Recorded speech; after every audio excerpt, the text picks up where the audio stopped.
And welcome back. This will probably be the last of this set I'll do for now. I will try and do more, I promise, because I have actually genuinely enjoyed doing this, and the comments I have received are all welcome. I mean, it's really nice to know that people are actually interested in watching these things. I'm actually quite surprised. I was even more amazed when I received some messages and nice comments from Catherine Honest. I didn't even expect to. I just thought she said, oh, yeah, another person trying to get me to watch one of their awful new Let's Plays, you know. Do a couple of proper ones first and then maybe I'll look at yours. Yeah, I've decided to buy Accumulation 1 because I think it might be useful, and at some point I probably will buy Rapid Fire. I'll definitely have to buy, yeah, this is how Accumulation works. You hold it down and you can charge up a shot. Hitting an enemy with it causes more damage than normal, so it is quite good, especially since you have to time your shots against enemies anyway. You can use it while standing on the spot. It's best used while holding down the lock-on button because you can still move around. Right, now we're heading into the East Plain area. This is still part of the Minisaurus Plains, but it's just like a little area I've not gone into yet, and camera view is very confusing. Okay, another loading screen.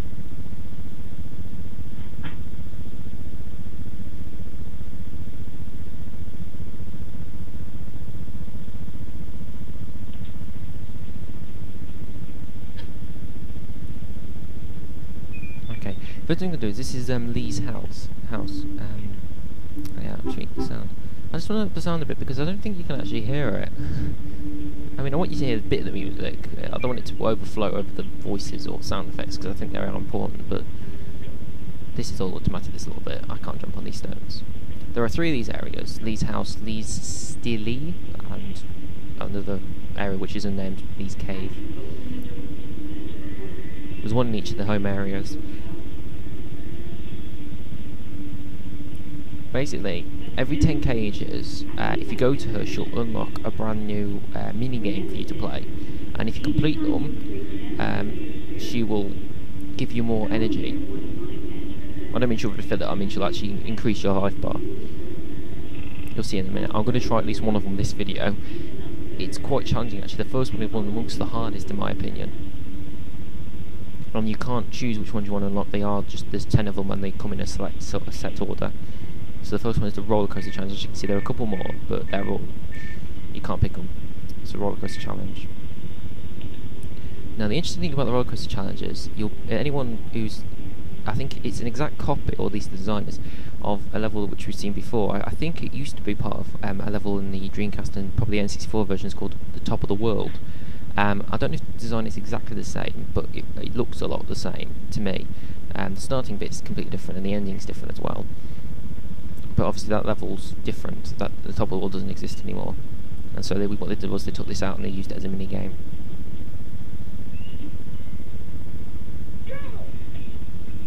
So it's called the roller coaster. You ride on these like things, this wire, energy wire, and you have to turn. You have to be careful because if you hit a wall in the wrong way, if it clips you, you'll die. You have to start again. I think you get infinite health though.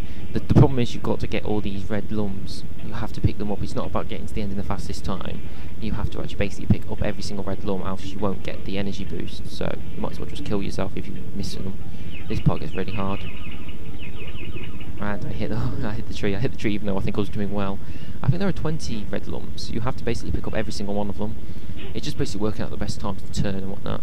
I think if you push forward on the analog stick, you go slightly faster. Pulling back slows you down ever so slightly. I think it does that. I've noticed a slight decrease in speed if I do that.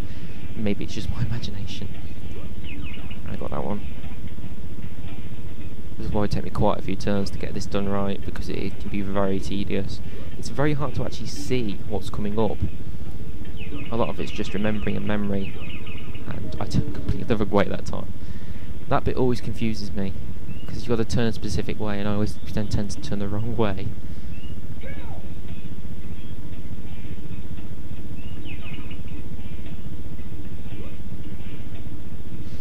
Yeah, I'll probably be on this a while. I'll do a Catherine Honest and be stuck on a certain puzzle for ages, which isn't her fault. I mean, if I smashed into that tree, you know, because some of them are quite difficult and you can get lost sometimes. It's fair enough, you know, fair dues. These games can be quite tricky, to be honest. You know, they're not easy. Red lumps, yes. Let's collect all 20 of these red lumps. I personally find that towards the end of this bit, it actually is just like nice and simple. I find the first bit's usually more challenging because there's that big group of black trees.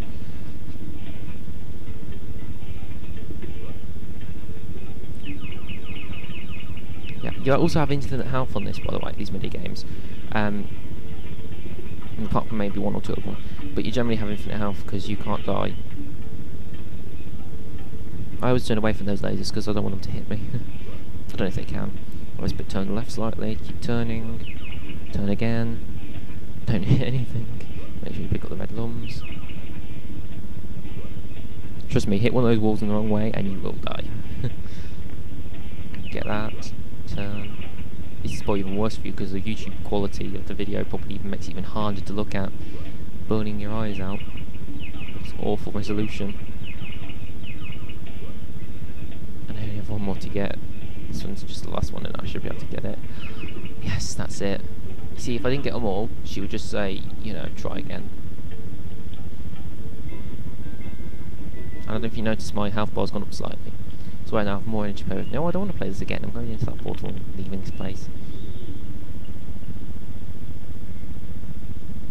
Okay, so that's good. I've got more energy, even though it would take a good chunk of a video to even do that. I'm hoping to just quickly finish up the Minisaurus Plains area, collect the last couple of heirlooms, and then enter the new area. And then I'll probably cut the video off and I'll begin the next one during my next set of videos and do a couple of levels there. So it looks like I've got 7 out of 10 familiar spirits. For the next mini game to be unlocked, so I need to, if I open up 3 more cages, I can basically do another mini game if I want to. I said the mini games come in a set order. They're usually, a few of them are actually quite fun. The roller coaster one will probably put you off instantly because of how challenging it is, but there's a couple that aren't too difficult. I think in the original game you just got 10 cages and basically you got an increase of energy. I think in this, obviously, you need to do those mini games as well. And this is the way to the East Plane. This is the East Plane. Clark. The team's asked me to help you find Lobux this house. Is it that hard to find? He must be huge with all the children he has. I'll show you a passage. Follow me.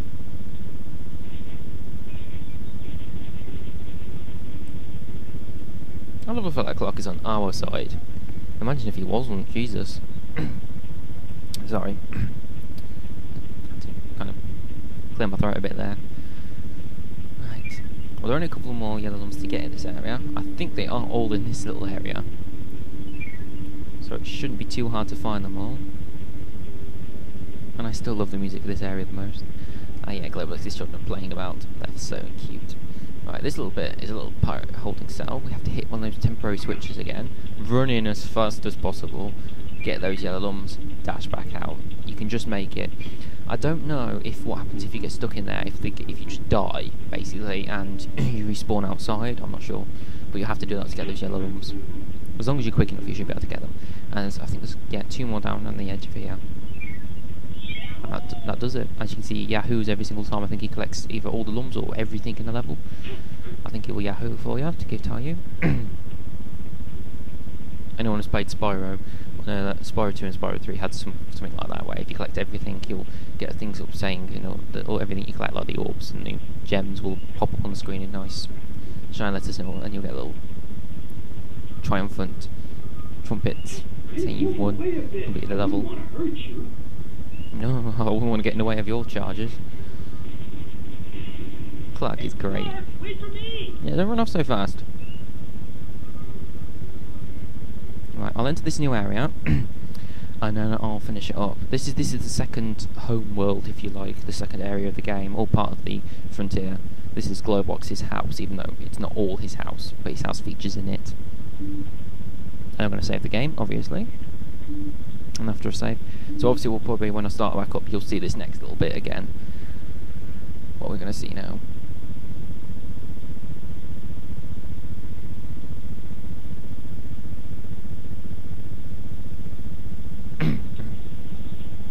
So here we are. And yes, that's Lee making a noise. So these are the East Plane, and that's the Minier Hills, and I will be going there next. I'll see you next time.